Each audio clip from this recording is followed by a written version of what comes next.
শীতের সন্ধ্যায় যদি এই রকম এক বাটি স্যুপ পাওয়া যায়, আর যদি সেটা হয় টমেটো স্যুপ, তাহলে আর কি চাই। খেতেও যেমন সুস্বাদু, তেমনি স্বাস্থ্যসম্মত ও পুষ্টিকর। বানানো যেমন সহজ, তেমনি উপকরণও লাগে অতি সামান্য। কোন কোন উপকরণ কতটা পরিমাণে দিতে হবে তা সবটাই ভিডিওর ওপর লিখে দিয়েছি। 8 থেকে 80 যেই খাবে একবার খেতে চাইবে বারবার।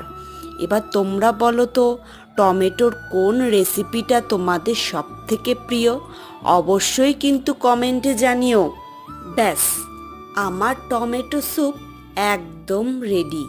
শুধু পরিবেশনের সময় ওপর থেকে দিয়ে দিতে হবে ভাজা জিরের গুঁড়ো, আর সঙ্গে দিতে হবে বাটার গার্লিক টোস্ট। আহ, দারুণ!